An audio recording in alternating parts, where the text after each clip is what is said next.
और इस बीच आपको सीधे ले चलते हैं रोहतास, जहां पर प्रधानमंत्री नरेंद्र मोदी एक जनसभा को संबोधित कर रहे हैं बिहार विधानसभा चुनाव के मद्देनजर।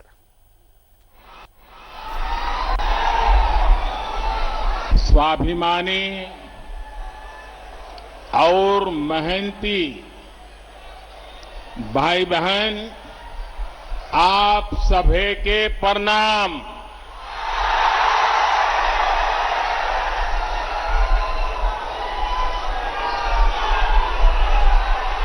अन्नदाता, मेहनत कश किसान भाई लोग के ई धान के कटोरा कहल जाए, गौरवशाली धरती के हम नमन करतानी। मां मुंडेश्वरी ताराचंडी माता के ई पावन भूमि पर रउआ सबके अभिनंदन करतानी। बिहार के मुख्यमंत्री श्रीमान नीतीश कुमार जी, केंद्रीय मंत्रिमंडल के मेरे साथी आर.के. सिंह जी, बिहार भाजपा के अध्यक्ष डॉक्टर संजय जायसवाल जी, वीआईपी पार्टी के अध्यक्ष भाई मुकेश साहनी जी, भाजपा सांसद भाई छेदी पासवान जी और मेरे प्यारे भाई और बहनों, साथियों, हाल ही में बिहार ने अपने 2 सपूतों को खोया है,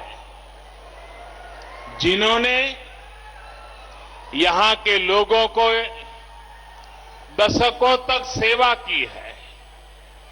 मेरे करीबी मित्र, गरीबों दलितों के लिए अपना जीवन समर्पित करने वाले और आखिरी समय तक, आखिरी सांस तक मेरे साथ रहने वाले रामविलास पासवान जी, उन्हें मैं अपनी श्रद्धांजलि अर्पित करता हूं। उसी प्रकार से बाबू रघुवंश प्रसाद सिंह जी ने भी गरीबों के उत्थान के लिए निरंतर काम किया। वो भी अब हमारे बीच नहीं है। मैं उन्हें भी अपनी आदरपूर्वक श्रद्धांजलि अर्पित करता हूं। साथियों, आज रोहतास के साथ साथ आसपास के अन्य जिलों के साथी भी यहां आए हैं। तकनीक के माध्यम से भी काफी साथी और एनडीए के उम्मीदवार हमारे साथ जुड़े हैं। मैं आप सभी का अभिनंदन करता हूं। भाइयों और बहनों, सबसे पहले तो मैं बिहार के लोगों को बधाई देना चाहता हूं। बधाई इस बात के लिए कि बिहार के लोग इतनी बड़ी आपदा का डटकर मुकाबला कर रहे हैं।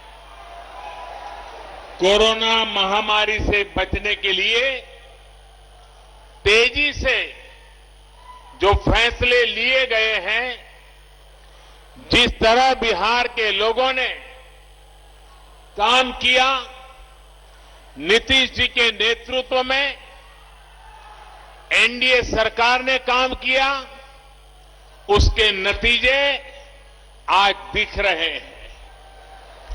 दुनिया के बड़े बड़े अमीर देशों की हालत किसी से भी छिपी नहीं है।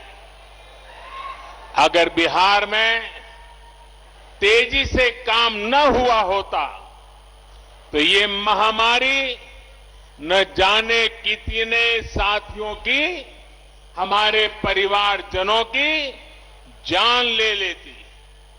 कितना बड़ा हाहाकार मचता, इसकी कोई कल्पना भी नहीं कर सकता। लेकिन आज बिहार कोरोना का मुकाबला करते हुए सारी सावधानियों के साथ लोकतंत्र का पर्व मना रहा है। साथियों, मैंने बिहार के बहुत से लोगों के साथ करीब से काम किया है, उनसे बहुत कुछ सीखा भी है।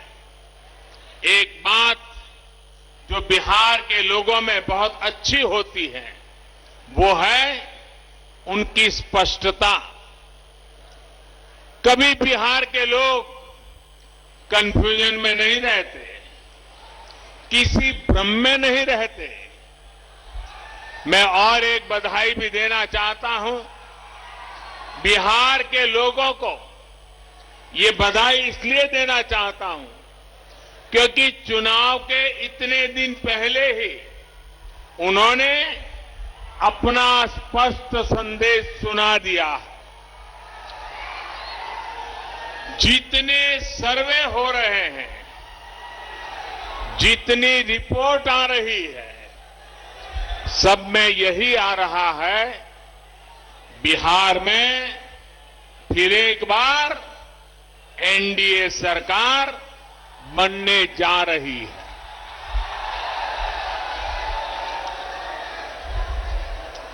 लेकिन मेरे बिहार के प्यारे भाइयों बहनों,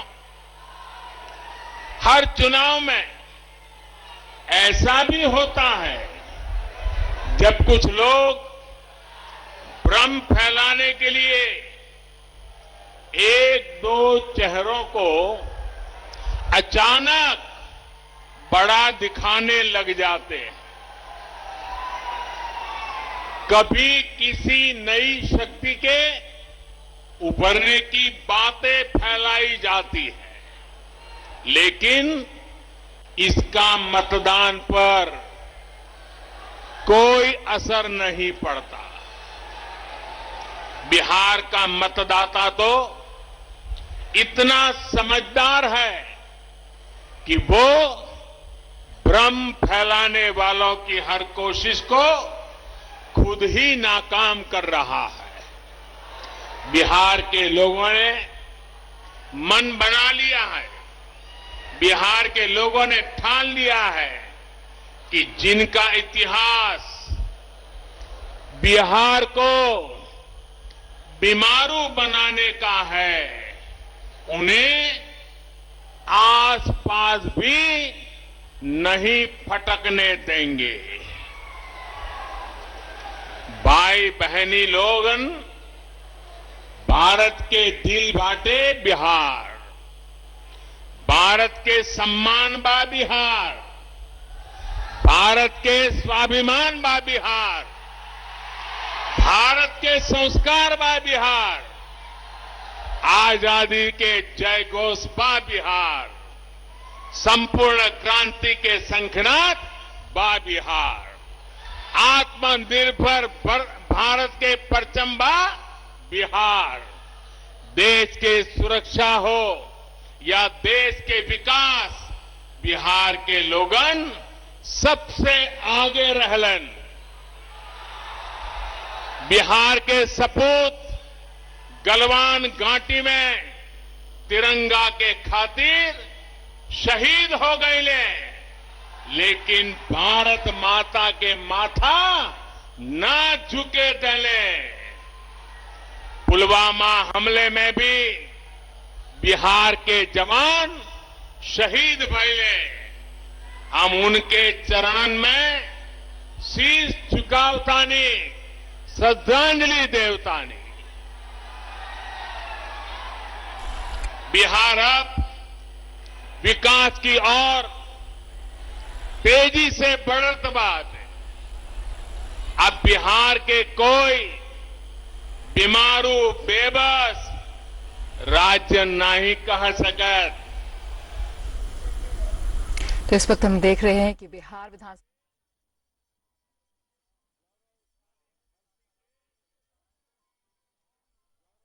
पूरी में उन्होंने जनता को संबोधित किया और कहा कि बिहार जो है वो देश का गौरव है।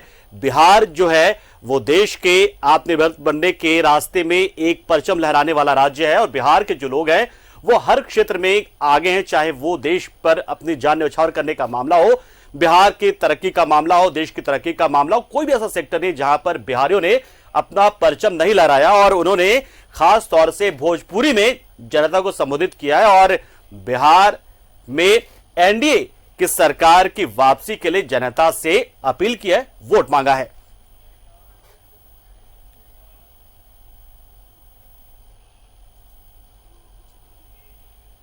तो चुनाव प्रचार बिहार में जोरों पर और इसी कड़ी में पीएम मोदी यहां पहुंचे हुए हैं।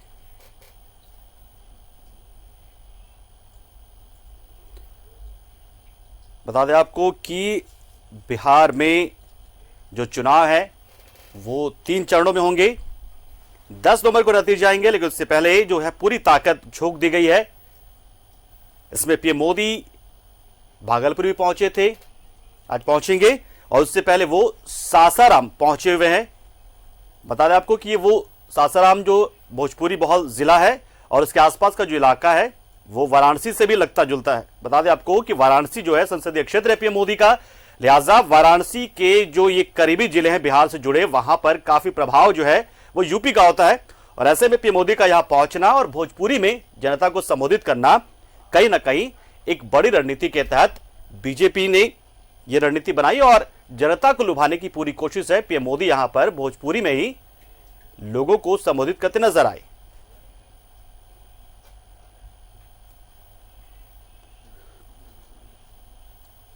तो अभी आपको हमने दिखाया किस तरह से पीएम मोदी ने बिहार के लोगों के लिए ये संबोधन किया है, अपील की है कि जो एनडीए के प्रत्याशी हैं उन्हें भारी बहुमत से आप विजयी बनाएं और एक बार फिर से एनडीए की सरकार बिहार में बनाए और जो अधूरे काम रह गए हैं विकास के उसे पूरा करने के लिए एनडीए का दोबारा यहां पर सत्ता में आना बहुत जरूरी है। नीतीश कुमार ने बहुत अच्छा काम किया, एनडीए की सरकार लगातार अच्छे काम कर रही है, लेकिन कुछ दिक्कतें हैं, उसमें कोरोना भी एक दिक्कत है, साथ ही साथ पलायन है वो भी एक दिक्कत है। लेकिन अब इन तमाम चीजों को लेकर रणनीति बन चुकी है, चाहे वो शिक्षा की नीति हो या कृषि कानून हो, इन तमाम योजनाओं का फायदा बिहार के लोगों को मिलेगा। और बिहार के लोग मेहनतकश है और वो बिहार ही नहीं देश को गढ़ने में अहम भूमिका निभाते हैं। और आत्मनिर्भर भारत की जो बात हमने कही, यानी कि जो नारा हमने दिया है, उसमें बिहार की भूमिका अहम होने वाली है, क्योंकि बिहार के जो लोग हैं, चाहे वो अध्यात्म का मामला हो, साहित्य का मामला हो, किसी भी क्षेत्र में हर तरफ उनका बोलबाला है और हर जगह वो अपना परचम लहराते हैं, अपनी छाप छोड़ जाते हैं।